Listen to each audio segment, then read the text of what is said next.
Hello friends, welcome to my YouTube channel online learning website.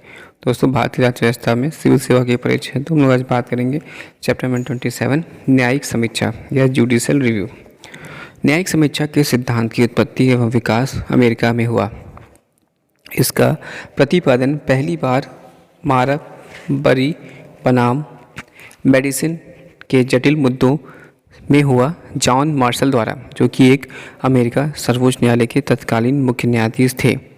Bharat में दूसरी ओर संविधान स्वयं न्यायपालिका को न्यायिक समीक्षा की शक्ति देता है। साथ ही सर्वोच्च न्यायालय ने घोषित कर रखा है कि न्यायिक समीक्षा की न्यायपालिका की शक्ति संविधान की मूलभूत विशेषता है। तथापि संविधान में मूलभूत ढांचे का एक तत्व है न्यायिक, इसलिए न्यायिक समीक्षा की शक्ति में संविधान संशोधन के द्वारा भी ना तो कटौती और ना ही कटौती की जा सकती है, ना ही उसे हटाया जा सकता है। अब हम बात करेंगे न्यायिक समीक्षा का अर्थ। न्यायिक समीक्षा विधायी अधिनियमों तथा कार्यपालिकाओं आदेशों की संवैधानिकता की जांच की न्यायपालिका की शक्ति है, जो केंद्र और राज्य सरकारों पर लागू होती है। परीक्षापणांत यदि पाया गया है कि उनसे संविधान का उल्लंघन होता है, तो उन्हें अवैध, असंवैधानिक तथा अमान्य घोषित किया जा सकता है और सरकार उन्हें लागू नहीं कर सकती। न्यायमूर्ति सैयद शाह मोहम्मद कादरी ने न्यायिक समीक्षा को निम्नलिखित 3 कोटियों में वर्गीकृत किया गया है। पहला, संवैधानिक संशोधनों की न्यायिक समीक्षा। दूसरा, संसद और एक विधायकों द्वारा पारित कानूनों एवं अधीनस्थ कानूनों की समीक्षा। तीसरा, संघ तथा राज्य एवं राज्य के अधीन प्राधिकारियों द्वारा प्रशासनिक कार्यवाहियों की न्यायिक समीक्षा है। सर्वोच्च न्यायालय ने विभिन्न मुकदमों में न्यायिक समीक्षा की शक्ति का उपयोग किया है। उदाहरण के लिए गोलकनाथ मामला 1967, बैंक राष्ट्रीयकरण मामला 1970 और प्रीवियस उन्मूलन मामला 1971, केशवानंद भारती मामला 1973, मिनर्वा मिन्स मामला 1980 इत्यादि। वर्ष 2015 में सर्वोच्च न्यायालय के 99वें संविधान संशोधन 2014 तथा राष्ट्रीय न्यायिक नियुक्ति आयोग NJAC अधिनियम 2014 दोनों को असंवैधानिक करार दिया।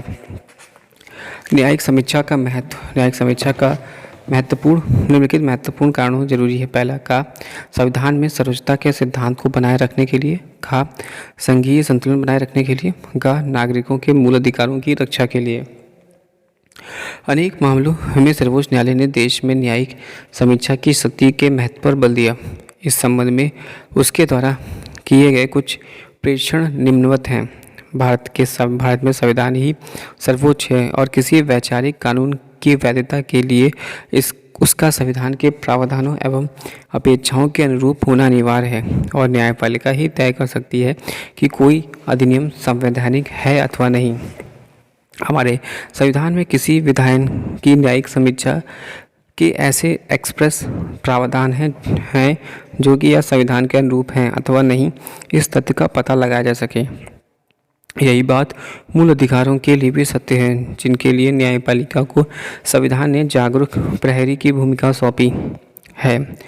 जब तक मौलिक अधिकार अस्तित्व में है और संविधान का हिस्सा है, न्यायिक समीक्षा की शक्ति का उपयोग इस दृष्टि से भी आवश्यक है कि इन अधिकारियों के द्वारा जो गारंटी प्रदान की गई है उनका उल्लंघन नहीं किया जा सकते। संविधान सर्वोच्च विधि है। देश का स्थायी कानून और सरकार की कोई भी शाखा इसके ऊपर नहीं है। सरकार के समस्त अंग, चाहे वह कार्यपालिका हो, विधायिका हो अथवा न्यायपालिका, संविधान से ही शक्ति और अधिकार पाते हैं और उन्हें अपने संवैधानिक प्राधिकार की सीमा में ही रहकर कार्य करना होता है। कोई भी व्यक्ति, चाहे वह कितना भी ऊंचे पद पर क्यों न हो, किसी भी प्राधिकारी, चाहे वह कितना भी शक्तिशाली हो, यह दावा नहीं कर सकता कि संविधान के अंदर उसे किस सीमा तक शक्ति प्राप्त है। इसकी न्यायकर्ता एवं वह स्वयं ही होगा जिसका अथवा उसकी कार्यवाही संविधान द्वारा प्रावधानिक ऐसी शक्ति की सीमा में है। यह न्यायालय संविधान की अंतिम व्याख्याकर्ता है और इसी न्यायालय को यह निर्धारण करने की नाजुक जिम्मेदारी दी गई है कि सरकार की प्रत्येक शाखा को कितनी शक्ति प्राप्त है, कितनी यह सीमित है, यदि हाँ तो इसकी सीमाएं क्या हैं और इसका शाखा की कोई कार्रवाई उस सीमा का उल्लंघन करती है यह न्यायाधीशों का प्रकार है। उनका कर्तव्य है कि वे कानून की वैधता के बारे में अपना मत दें। यदि न्यायालय अपने इस अधिकार से वंचित हो जाता है, तब नागरिक के मौलिक अधिकार आडंबर मात्र बनकर रह जाएंगे, क्योंकि उपचार के बिना अधिकार पानी पर लिखाई जैसा होगा। उस स्थिति में नियंत्रित संविधान अनियंत्रित हो जाएगा। सर्वोच्च न्यायालय के न्यायाधीशों को संविधान को कायम रखने का दायित्व सौंपा गया है और इसी स्थिति में उन्हें संविधान की व्याख्या करने की शक्ति भी मिली हुई है। इन्हें ही सुनिश्चित करना है कि संविधान में शक्ति के संतुलन की जो व्यवस्था की गई है वह बनी रहे और यह कि विधायिका तथा कार्यपालिका अपने कर्तव्यों के निर्वहन में अपनी संवैधानिक मर्यादाओं का उल्लंघन नहीं कर पाएँ। हमारे संस्थापक पूर्वजों ने इसलिए बुद्धिमानी पूर्वक संविधान में ही न्यायिक समीक्षा का प्रावधान सम्मिलित कर दिया था, जिससे कि संघवाद का संतुलन कायम रहे। नागरिकों को दिए मौलिक अधिकार एवं मूल स्वतंत्रता की रक्षा हो सके और समता, स्वाधीनता और आज़ादी की उपलब्धि और आनंद हासिल करने का एक उपयोगी साधन हमारे पास हो, जिसकी मदद से हमें एक स्वस्थ राष्ट्रवाद का सृजन करने में सफल हो सके। न्यायिक समीक्षा का कार्य अपने आप में संविधान की व्याख्या का ही हिस्सा है या संविधान की उन नई दिशाओं तथा समय की मांग के अनुसार समायोजित करता है। न्यायिक समीक्षा के लिए संवैधानिक प्रावधान। हालांकि संविधान में न्यायिक समीक्षा शब्द का उपयोग कहीं नहीं हुआ है, तब भी कतिपय अनुच्छेदों के प्रावधानों सर्वोच्च न्यायालय एवं उच्च न्यायालयों के न्यायिक समीक्षा की शक्ति प्रदान की करते हैं। ये प्रावधान निम्नलिखित हैं। पहला, अनुच्छेद 13 घोषणा करता है कि सभी कानूनों जो मूल अधिकारों की संगति में रहें उनका अपकर्ष करते हैं या निरस्त माने जाएंगे। दूसरा, अनुच्छेद 32 मौलिक अधिकारों को लागू करने के लिए सर्वोच्च न्यायालय जाने के नागरिकों की गारंटी करता है। साथ ही सर्वोच्च न्यायालय को शक्ति देता है और वह इसके लिए निर्देश अथवा आदेश अथवा न्यायाधीश जारी करे। तीसरा, अनुच्छेद 131 केंद्र, राज्य तथा अंतर राज्य विवादों के लिए सर्वोच्च न्यायालय का मूल क्षेत्राधिकार निश्चित करता है। अनुच्छेद 132 संवैधानिक मामलों में सर्वोच्च न्यायालय की अपीलीय क्षेत्राधिकार सुनिश्चित करता है। पांचवा, अनुच्छेद 133 सिविल मामलों में सर्वोच्च न्यायालय का अपीलीय क्षेत्र का अधिकार सुनिश्चित करता है। छठा, अनुच्छेद 134 आपराधिक मामलों में सर्वोच्च न्यायालय की अपीलीय क्षेत्राधिकार सुनिश्चित करता है। सातवां, अनुच्छेद 134A उच्च न्यायालयों में सर्वोच्च न्यायालय की अपील के लिए प्रमाण पत्र से संबंधित है। आठवां पॉइंट, अनुच्छेद 135 सर्वोच्च न्यायालय को किसी संविधान पूर्व के कानून के अंतर्गत संघीय न्यायालय के क्षेत्राधिकार एवं शक्ति का प्रयोग करने की शक्ति प्रदान करता है। नवा, अनुच्छेद 136 सर्वोच्च न्यायालय को किसी न्यायालय अथवा न्यायाधिकरण से अपील के लिए विशेष अवकाश प्रदान करने की अधिकृत करता है। अनुच्छेद 226 उच्च न्यायालय को मौलिक अधिकारों को लागू करने या किसी अन्य प्रयोजन से निर्देश, आदेश या रिट जारी करने की शक्ति प्रदान करता है। अनुच्छेद 227 सर्वोच्च न्यायालयों को अपने क्षेत्रीय अधिकार क्षेत्र में सभी न्यायालयों एवं न्यायाधिकरणों को अधिक्षण की शक्ति प्रदान करता है। अनुच्छेद 245 संसद एवं राज्य विधायकों द्वारा निर्मित कानूनों की क्षेत्रीय सीमा तय करने से संबंधित है। 14वां पॉइंट, अनुच्छेद 246 संसद एवं राज्य विधायिकाओं द्वारा निर्मित कानूनों की विषय वस्तु से संबंधित है। 15वां पॉइंट, अनुच्छेद 251 एवं 254 केंद्रीय कानून एवं राज्य कानून के बीच टकराव की स्थिति में यह प्रावधान करता है कि केंद्रीय कानून राज्य कानून के ऊपर बना रहेगा और राज्य कानून निरस्त हो जाएगा। 16वां पॉइंट, अनुच्छेद 372 संविधान पूर्व के कानूनों को निरंतरता से संबंधित है। न्यायिक समीक्षा का विशेष क्षेत्र। किसी विधायी अधिनियम अथवा कार्यपालिकीय आदेश की संवैधानिक वैधता को सर्वोच्च न्यायालय या उच्च न्यायालय में निम्न 3 आधारों पर चुनौती दी जा सकती है। पहला, का यह मौलिक अधिकारों का उल्लंघन करता है। खा, या उस पर प्राधिकारी की समक्षमता से बाहर का है जिसने इसे बनाया है। गा, यह संवैधानिक प्रावधानों के प्रतिकूल है। उपरोक्त से स्पष्ट है कि भारत में न्यायिक समीक्षा का विषय क्षेत्रीय शक्ति संयुक्त राज्य अमेरिका की तुलना में सीमित है, जबकि अमेरिका संविधान अपने किसी भी प्रावधान में न्यायिक समीक्षा के विषय में कुछ नहीं करता। ऐसा इसलिए कि अमेरिका संविधान में कानूनों की समुचित प्रक्रिया को कानून द्वारा स्थापित पद्धति के ऊपर तरजीह मिलती है, जो कि भारतीय संविधान में अंतर्निहित है। दोनों के बीच अंतर है। कानून की प्रक्रिया सर्वोच्च न्यायालय को नागरिकों के अधिकारों के संरक्षण में कहीं वृहद संभावना देती है।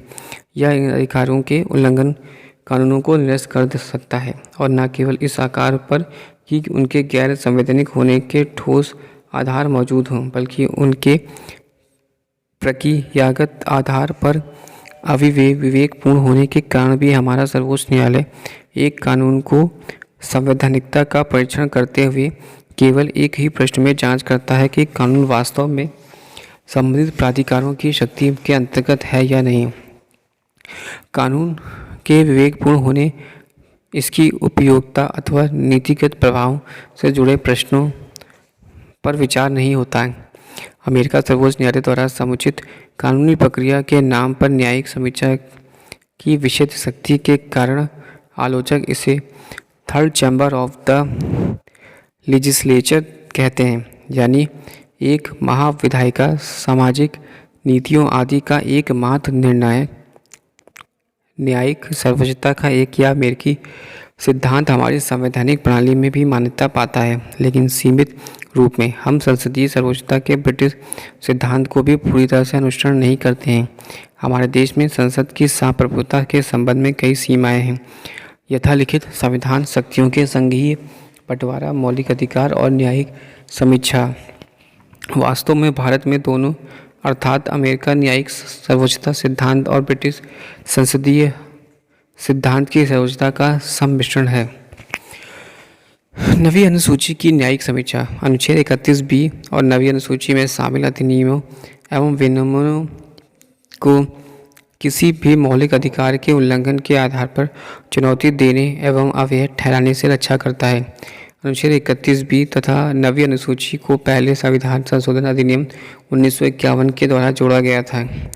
मूल रूप में नवीं अनुसूची में केवल 13 अधिनियम एवं विनियम थे, लेकिन वर्तमान में 2016 में इनकी संख्या 282 है।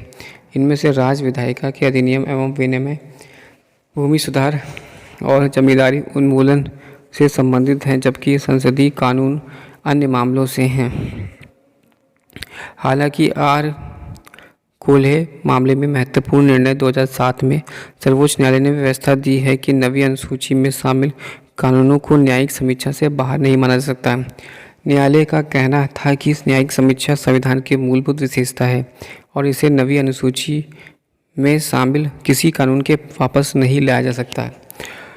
न्यायालय की व्यवस्था के अनुसार 24 अप्रैल 1973 के बाद नवीं अनुसूची में रखे गए कानूनों को चुनौती दी जा सकती है अगर उनसे अनुच्छेद 14, 15, 19 और 21 के अंतर्गत प्रदत्त मौलिक अधिकारों अथवा संविधान की मूलभूत विशेषता का हनन होता है। 24 अप्रैल 1973 को ही सर्वोच्च न्यायालय ने पहली बार संविधान की मूलभूत विशेषता का सिद्धांत प्रतिपादित किया था। केशवानंद भारती मामले में अपने ऐतिहासिक फैसले में उपरोक्त फैसला देते समय सर्वोच्च न्यायालय ने निम्नलिखित निष्कर्ष निकाले हैं। पहला, कोई कानून जो कि संविधान के भाग 3 के अंतर्गत गारंटी किए गए अधिकारों का हनन करता है, मूलभूत संरचना सिद्धांत की अवहेलना करता है या नहीं भी कर सकता। यदि पहले की स्थिति किसी भी कानून का परिमाण है, जैसे भाग 3 के किसी अनुच्छेद में संशोधन अथवा नवीं अनुसूची में शामिल करने से, या तो ऐसा कानून न्यायालय की न्यायिक समीक्षा शक्ति में प्रयोग निरस्त किया जा सकता है। संविधान की मूल संरचना के सिद्धांत के कसौटी पर नवीं अनुसूची के कानूनों की संवैधानिक वैधता का निर्णय प्रत्यक्ष प्रभाव परीक्षण को लागू अर्थात अधिकार परीक्षण के आधार पर किया जा सकता है, जिसका अर्थ है कि किसी संशोधन का स्वरूप कोई प्रशासनिक कारक नहीं है, बल्कि असल निर्धारक है उसे संशोधन का परिमाण। केशवानंद भारती मामले में बहुमत का फैसला इंदिरा गांधी मामले के साथ पढ़ने पर स्पष्ट होता है कि प्रत्येक नए संविधान संशोधन की वैधता का निर्णय उसके अपने गुणों के आधार पर होना है। भाग 3 के अंतर्गत प्रदत्त अधिकारों पर बने कानूनों के वास्तविक प्रभावों का ध्यान रखना पड़ता है। यह निर्धारित करते समय करना होता है कि ये कानून संविधान के मूल ढांचे को क्षति पहुंचाते हैं। यह प्रभाव प्रशिक्षण इस चुनौती की वैधता को निर्धारण करेगा। 24 अप्रैल 1973 को अथवा इसके बाद हुए सभी संविधान संशोधनों द्वारा जिनके द्वारा नवी अनुसूची में विभिन्न कानूनों को शामिल करके इसका संशोधन किया जाता है का परीक्षण संविधान के मूल ढांचे या विशेषता की कसौटी पर किया जाएगा, जैसे कि अनुच्छेद 21 संपठित अनुच्छेद 14 एवं अनुच्छेद 19 और उनमें सन्निहित सिद्धांतों का प्रतिबिंब होता है। इसे दूसरी तरह से देखने पर अगर एक अधिनियम संविधान संशोधन द्वारा नवी अनुसूची में डाल दिया जाता है तो इसका प्रावधानों पर निशाना साधा जा सकता है इस आधार पर कि वे संविधान के मूल ढांचे को क्षति पहुंचा रहे हैं और अगर मौलिक अधिकारों का हनन हो रहा है। चौथा पॉइंट, नवी सूची में शामिल कानूनों को संविधान संशोधन द्वारा संरक्षण प्रदान करने का औचित्य संवैधानिक न्याय निर्णय को एक मामला होगा जिसमें किसी कानून द्वारा मौलिक अधिकार के हनन की प्रगति और सीमा की जांच की जाएगी। यह परीक्षण अनुच्छेद 21 संपठित अनुच्छेद 14 एवं 19 में उल्लिखित मूल संरचना के सिद्धांत की कसौटी पर अधिकार परीक्षण तथा अधिकारों का सार का उपयोग करके भाग तृतीय के अनुच्छेदों के संचित अवलोकन के आधार पर होंगी, जैसा कि इंदिरा गांधी के मामले में किया गया था। उक्त परिमाण की नवी सूची के कानूनों पर लागू करके पाया जाता है कि अतिक्रमण से मूल ढांचे पर प्रभाव पड़ता है, तब ऐसे कानून दो नवी सूची का संरक्षण नहीं मिलेगा। अगर पाँचवा पॉइंट, अगर नवी अनुसूची किसी कानून को वैधता को इस न्यायालय से सही ठहराया है तो इस निर्णय द्वारा घोषित सिद्धांत पर ऐसे कानूनों को पुनः चुनौती नहीं दी जा सकती।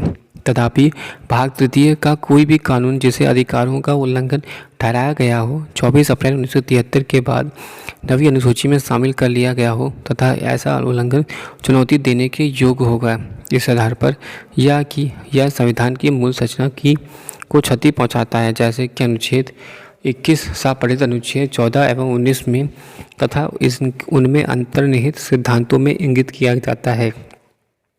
यदि अधिनियम को निरस्त करने के परिणाम में कार्यवाही हो चुकी है और लेन देन तय हो चुका है तो इसे चुनौती नहीं दी जा सकती। 24 अप्रैल 1973 के बाद और बाद में नवी अनुसूची में डाले गए अधिनियमों की व्याख्या। तो पहला है 24 अप्रैल 1973 में के पूर्व शामिल संशोधन वर्ष नवी अनुसूची के अंतर्गत पहला संशोधन 1951 में 13वां, चौथा संशोधन 1955 में 7वां, 14 से 20 तक, 7वां संशोधन 1964 में, 44वां 21 से 64, 29वां संशोधन 1972 में 2, 65 से 66, 24 अप्रैल 1973 के बाद शामिल 34वां संशोधन 1974, 20 67 से 86 तक, 39वां संशोधन 1995 में 38, 87 से 124, 44वां संशोधन 1976, 64, 125 से 188, जबकि 47वां संशोधन 1984 में 14, 179 से 202 और 86वां संशोधन 1990, 55 से 203 से 257, 76वां संशोधन 1994, 257A, जबकि 18वां संशोधन 1995 में 27, 258 से 284। Thanks for watching.